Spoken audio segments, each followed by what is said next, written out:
నీ బిడ్డలు వెనకబడితే వాళ్ళని నిందించొద్దు, సరిగా చదవలేకపోతే వాళ్ళని తిట్టొద్దు, నీ బిడ్డలు ఒకవేళ గెలవలేకపోతే వాళ్ళని తృణీకరించొద్దు, అవమానంగా మాట్లాడొద్దు. దగ్గరికి తీసుకొని, మా అది గెలవలేదంటే నీ మీద ప్రణాళిక ఏదో వేరుగా ఉంటుందిరా, అది దేవుడు ముందుకు తెచ్చిన దాకా నువ్వు ఓపిక పట్టమ్మా, ఏం కాదురా, సృష్టికర్త ఆయన ఉద్దేశం నెరవేరాలమ్మా, ఆయన చిత్తం నెరవేరాలి. మనకి ఏం కంగారు పడొద్దు, పోతే పోయింది. ఏంటంటే ఆయన చిత్తం ఏదో జరిగిద్దమ్మా నానా, ఆయన చిత్తం జరిగిద్దిరా, ఎందుకు దిగులు పడతాయా? అది కాకపోతే దానికి మించిన బెటర్ జీవితం దేవుడు నీకు డిజైన్ చేసి ఉండొచ్చు నానా. ఎందుకురా నిరాశపడతావు, ఎందుకురా నిరుత్సాహపడతావు? మనకు ఆయన లేడా? ఆయన ఒక మలుపు తీసుకుంటాడు రా, ఒక టర్న్ తీసుకుంటాడు ఆయన.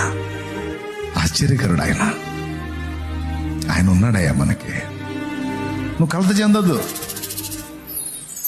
గద్దించాల్సిన నేనే చెబుతున్నాను కదా నీకు, ఇంకేంటి నీకు అని. పిల్లల్ని ధైర్యపరచండి, పిల్లలకు నిరీక్షణ ఇవ్వండి, పిల్లలకు విశ్వాసం ఇవ్వండి, పిల్లల్ని ఎంకరేజ్ చేయండి. నా దేవుడు